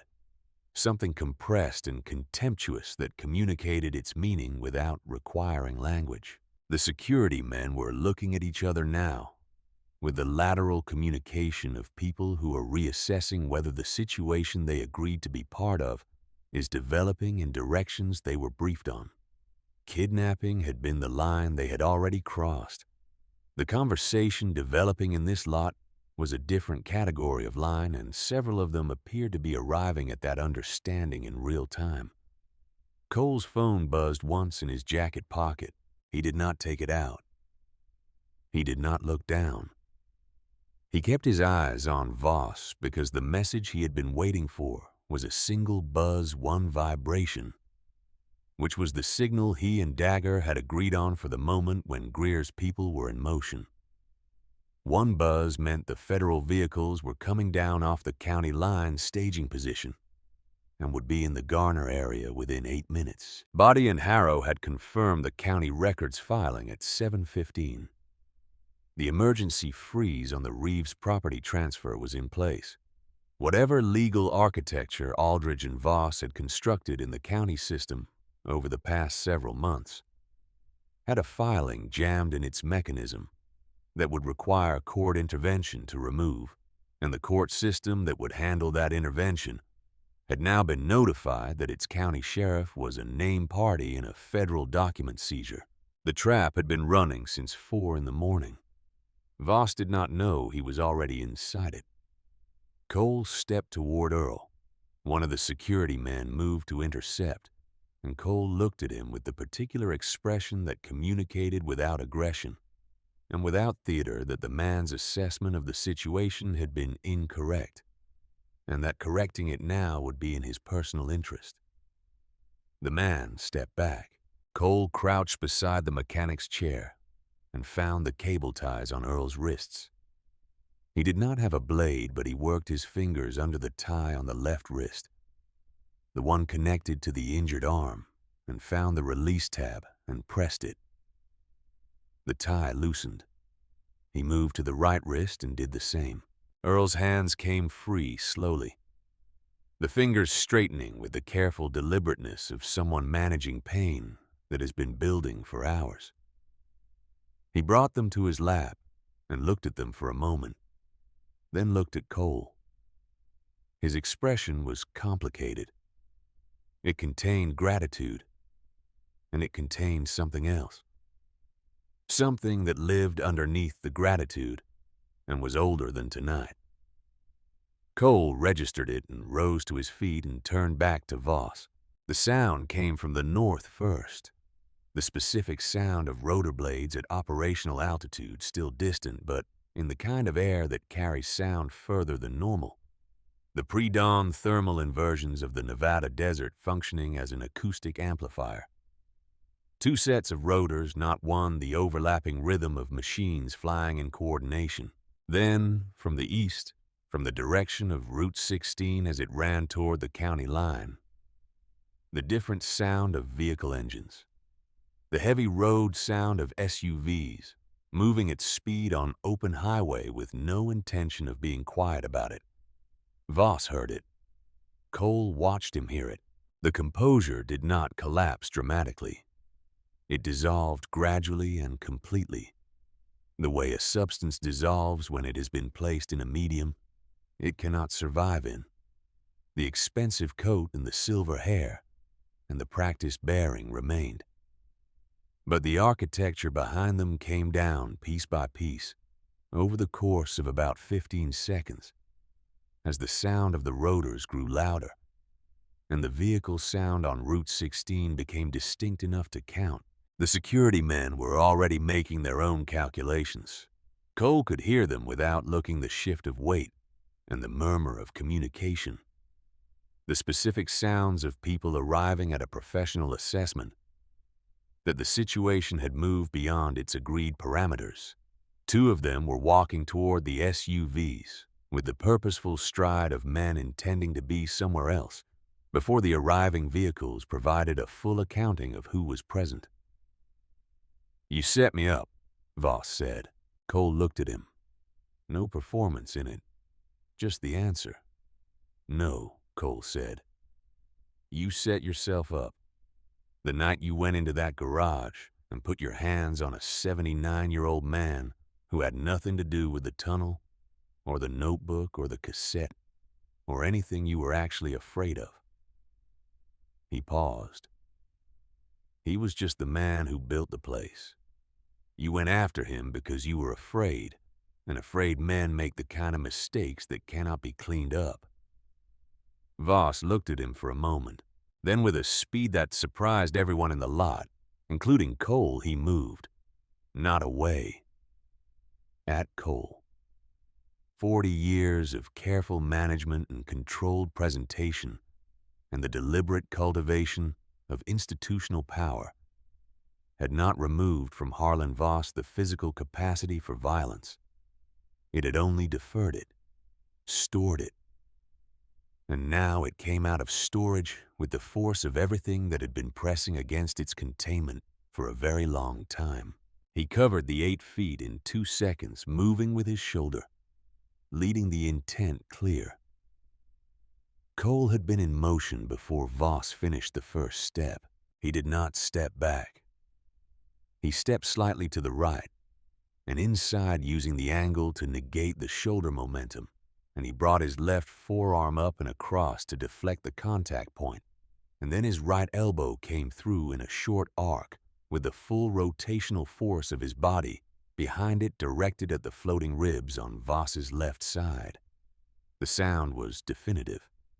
Voss went down, not unconscious, but breathless in the way that a body becomes breathless when the diaphragm has received a significant mechanical insult and has temporarily ceased its regular function. He was on the gravel with his hands flat on the ground and his forehead nearly touching the surface, working through the system reset that follows that kind of impact. Cole stood over him and waited. The federal vehicles came into the lot from 2 directions simultaneously. The choreography of an operation that had been briefed and staged and executed according to a plan that was not improvised. Walt Greer came out of the lead vehicle, 58 years old, heavier than Cole remembered from their one in-person meeting a decade ago, still carrying the specific bearing of a man who spent 21 years making difficult decisions in difficult rooms and has never fully come off that operational footing. He looked at Cole. He looked at Voss on the ground. He looked at Earl in the mechanic's chair. Then he looked back at Cole. "I've been waiting for this file for 21 years, Greer said. His jaw moved slightly before he continued. Your father called me 3 months before he died. Told me what he had found and what he was going to do about it. I told him to wait. He didn't wait. He paused. I should have gone up there with him." Cole reached into his vest and produced the notebook. Then the cassette. Greer took both with the care of a man who understands what he is holding not as objects, but as the culmination of a very long process that cost a specific person everything he had to pay. Voss was brought upright by 2 of the federal officers. He did not resist. The composure had not returned, and Cole did not think it was going to return in any recognizable form. The man standing in the Reeves auto lot with his wrists being secured was still wearing the expensive coat and the silver hair. But the thing that had animated those details was no longer present behind his eyes. Cole turned back to Earl. The old man had risen from the mechanic's chair. Slowly, carefully, each movement deliberate, compensating for the injured shoulder and the hours of immobility and the accumulated damage of a very bad stretch of hours. But he was on his feet, standing in his own lot, upright. Cole put his hand under Earl's good arm, not supporting his weight, just present. The federal activity continued around them, voices and procedures, and the documentation of a scene that would be entered into the record of a case that had been waiting a long time to be opened back up. None of it required Cole's participation at this moment. He looked at the garage, the sign above the bay doors, Reeves Auto and Iron. The paint weathered and the letters slightly irregular from the hand that had painted them Earl's hand in 1974, when everything this building would hold and lose and fight for was still ahead of it. The bay doors themselves, the left one hanging slightly off its track from last night, the glass in the small window of the right one cracked in a corner, the oil stain on the apron of the center bay that had been there so long. It was effectively geological. He heard Greer's voice behind him talking to one of the other agents about evidence protocol, about chain of custody for the notebook and the cassette, about what was still in the tunnel, that would need to be cataloged and extracted with appropriate care. The voice of a man at work on a problem he had waited a long time to work on. Cole stayed where he was. After a time, the main activity moved away from the immediate area around the mechanic's chair. The procedural current of a federal operation pulling its participants toward documentation and transport, and the formal beginning of a process that would take years to complete. Cole and Earl were left in a quiet pocket of the lot, the sounds of the operation continuing around them, but at a remove. Earl looked at the garage. He looked at it for a long time. Then he said, without looking at Cole, that there was something he needed to say. His voice was different from his usual voice, lower, stripped of the practical directness that had always characterized how Earl communicated, the engineering instinct that treated language as a tool for conveying information efficiently. Cole waited. "I knew Roy was going to the tunnel that night," Earl said. "The morning air was very still. On Route 16, a truck passed in the distance, the sound of it rising and falling. The federal activity continued at the back of the lot. I knew he was going to confront Harlan," Earl said. "He told me what he was going to do. He told me about the camera. He told me where the notebook was in the frame. He said, if I don't come back, go to the frame." He paused. He said, "Take care of the boy." Cole did not move. He stood with his hand near Earl's arm, and he did not speak because Earl had been carrying this for a very long time, and the carrying of it was visible in every word. And the right thing to do was to let it come out at its own pace. "I drove up to the ridge," Earl said. "I walked to the tunnel gate. I could hear them inside. Roy and Harlan. Their voices, not the words, just the sound of two men in a serious argument. Then I heard the shot." He stopped. His jaw moved slightly. "I heard the shot, and I heard the fuel containers going, and I smelled the smoke." The morning light was on his face. The bruising from the night before, the age that had been accumulating for nearly 8 decades. The specific weathering of a man who has worked outdoors with his hands for most of his life.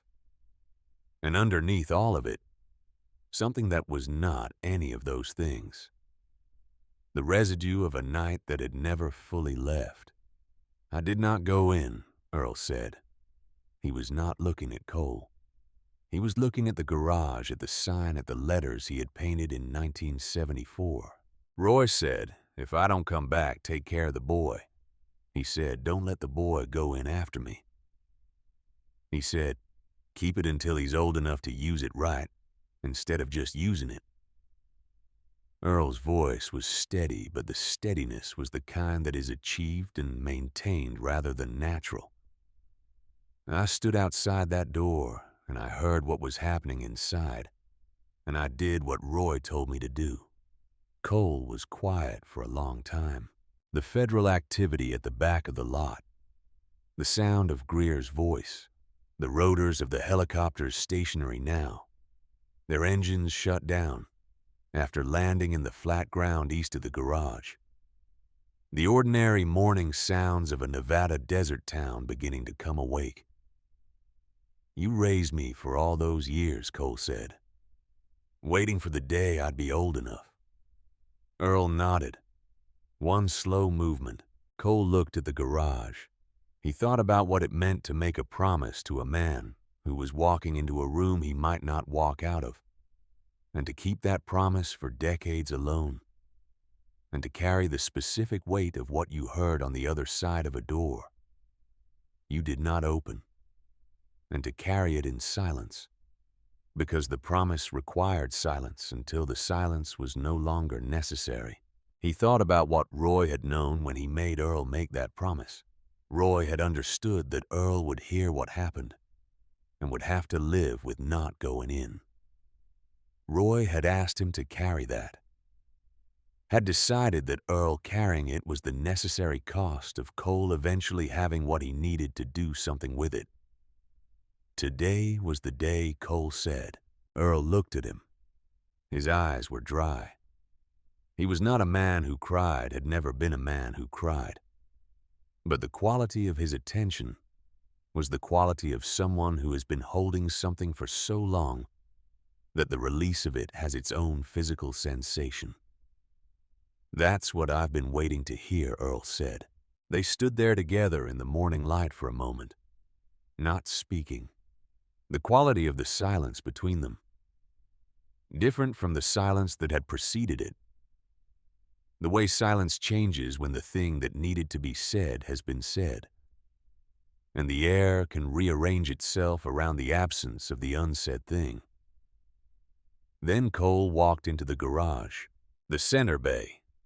The old hydraulic lift that had been installed in 1989 and had served under 3 decades of mechanical work and bore the marks of that service in its surfaces.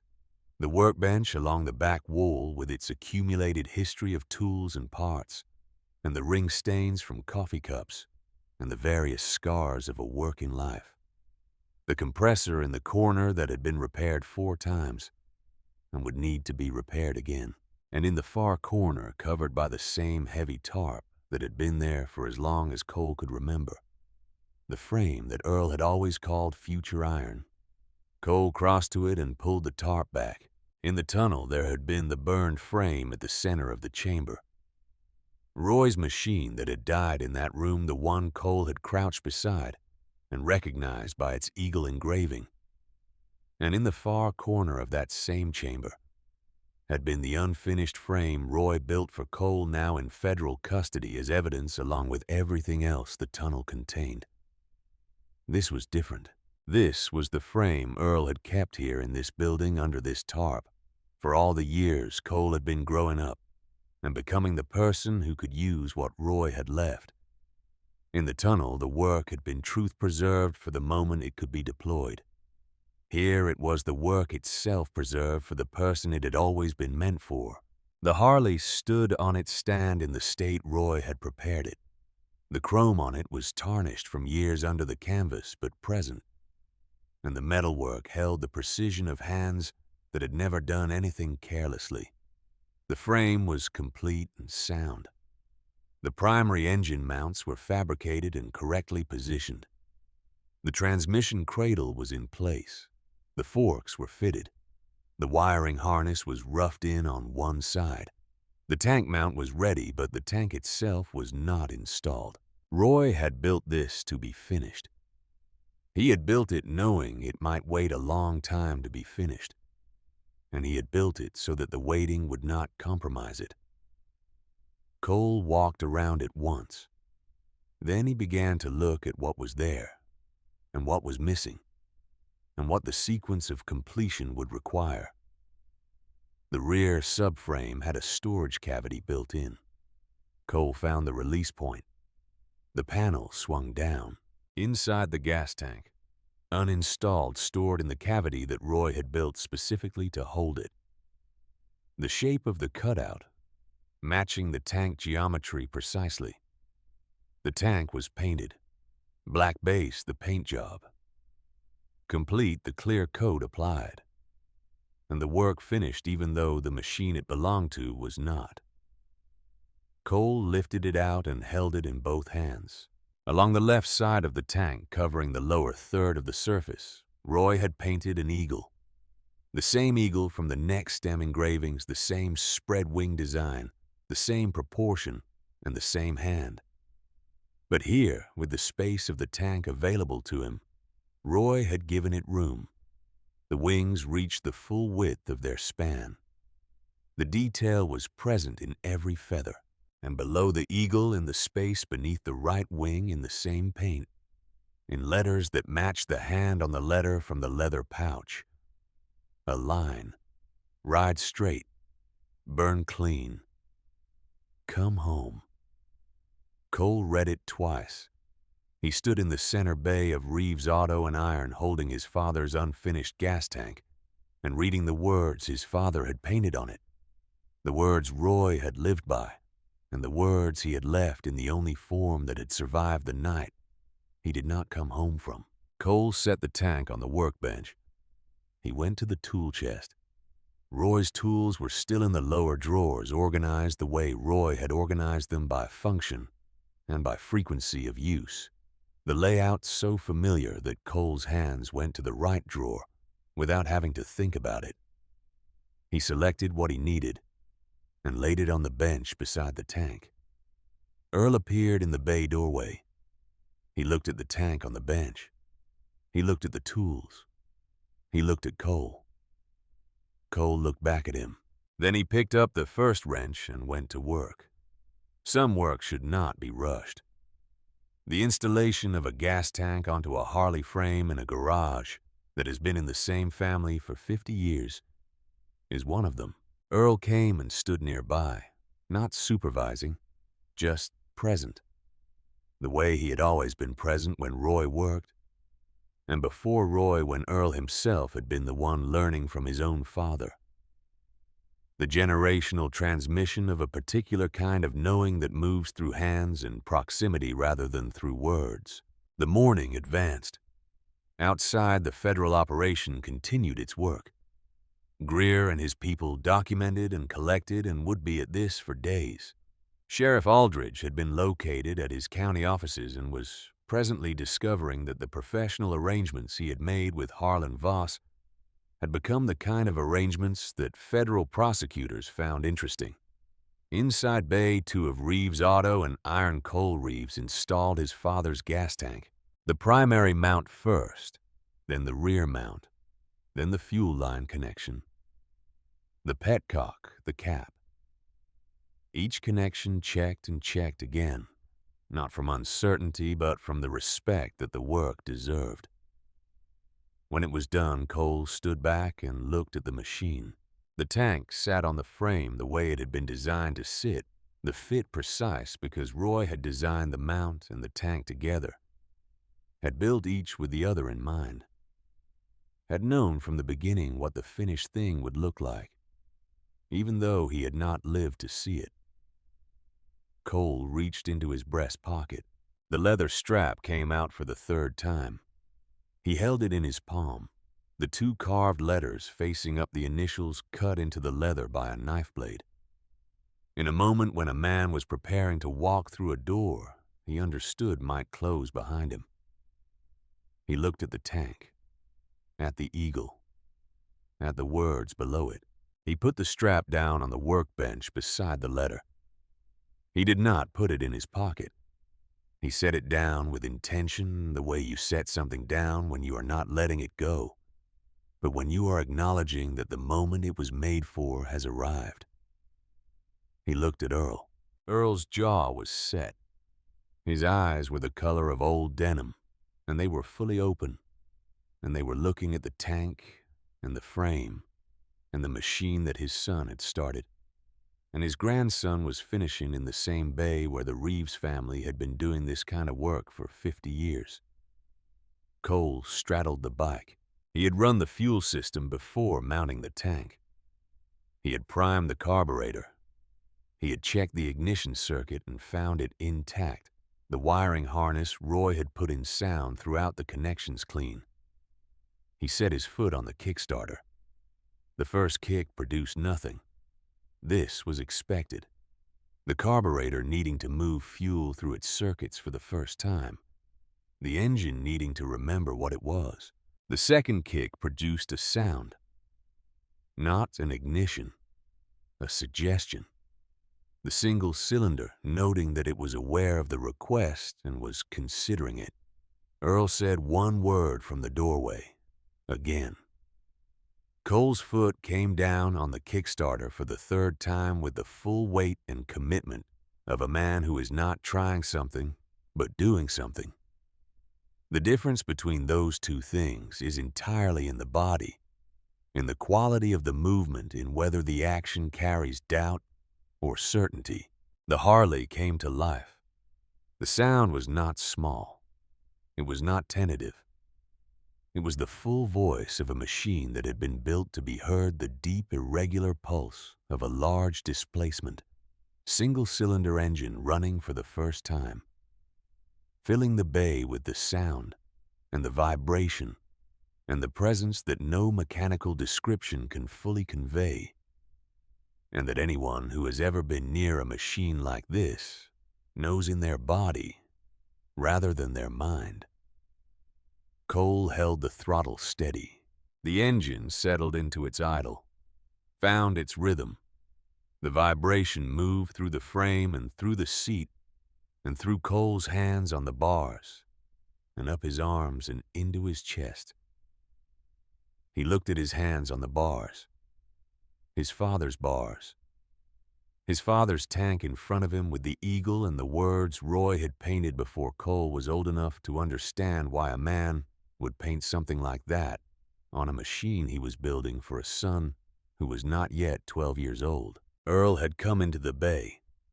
Cole had not heard him move, had not registered the approach, because everything that was registering at that moment was the engine and the vibration and the particular quality of a thing being real that had previously only been possible. Earl's hand came to rest on the gas tank, on the eagle, his palm flat against the painted metal, the skin of his hand against the paint of his son's hand, and his eyes not on the machine, but on Cole. His voice was not loud. He did not need it to be loud. The engine was running and the bay was filled with the sound of it, but Earl's voice came through it clearly, because some voices do not need volume to be heard. "That's your father," Earl said. Cole sat on the Harley and let the engine run and did not trust himself to speak. He put his hand over Earl's on the tank for a moment. The three of them connected the living and the built, and the memory that moved through both. Then he sat with it. The engine ran. The morning light came through the open bay doors and lay across the concrete floor, and across the machine, and across the two men who were the last of a name that had been worth keeping and had been kept. Outside, the investigation continued. The legal process had been set in motion and would complete itself over years through channels that did not require Cole's ongoing management. The tunnel evidence was in federal hands. The notebook was in federal hands. The cassette that Roy had made in a sealed chamber, while understanding that he might not come out of it, was in Walt Greer's evidence bag, and Greer had 21 years of professional motivation to make sure it was used correctly. Harlan Voss would stand in a federal courtroom, and the things he had done and the people he had paid and the man he had left in a burning room would be presented in an ordered and documented form to people whose function was to evaluate them and determine what they meant in the language of law and consequence. That would happen. It was already in motion. But in Bay 2 of Reeves Auto and Iron on a morning in Nevada, with the sun now fully above the ridge and laying its light through the open bay doors, the thing that mattered was the engine running, and the old man's hand on the tank, and the 3 generations present in the same place, at the same time, in the only form that was still available to them. Cole reached down and took the leather strap from the workbench where he had set it. He held it in his left hand and looked at the initials for a moment. Then he opened the small compartment in the left side of the Harley's oil bag, the storage cavity Roy had built into every machine he worked on, as a matter of instinct, and he placed the strap inside it. He closed the compartment. The strap had been against his chest for all those years. It was home now. The engine ran. He sat with his hands on the bars and the vibration in his bones and his grandfather's hand on the tank and the morning coming through the bay doors. And for the first time since he had been 12 years old and standing outside a burning door, not understanding what he had lost, he understood what he had been carrying toward. He had been carrying toward this. The next morning, the bikes left Reeves' auto at 7. 7 of them. Cole on his father's machine, the Harley that Roy had built. And Cole had finished the eagle on the tank, catching the early light. The words below it visible to anyone who knew to look.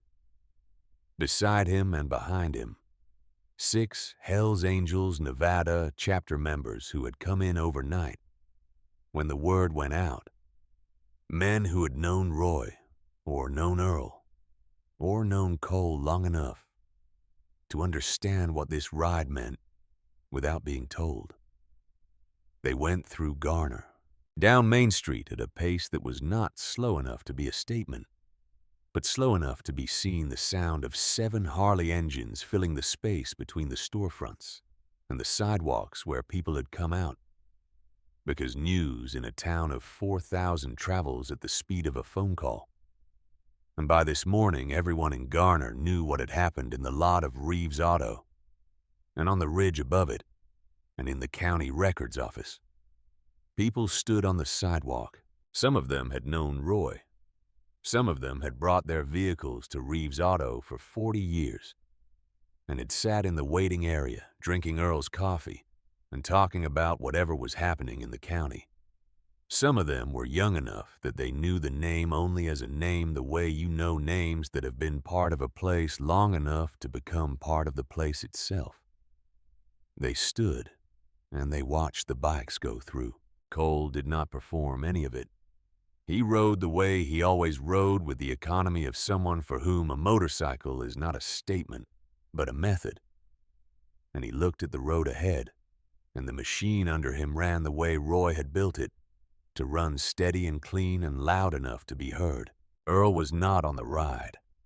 His shoulder and his ribs and the cumulative damage of 2 hard days had placed him in a chair in front of Bay 2, with a cup of coffee, and the specific contentment of a man who has seen what he needed to see, and is now willing to let the day be what it is. Cole had looked back once when they pulled out of the lot, and Earl had raised the coffee cup in a gesture that communicated everything it needed to communicate without requiring anything more.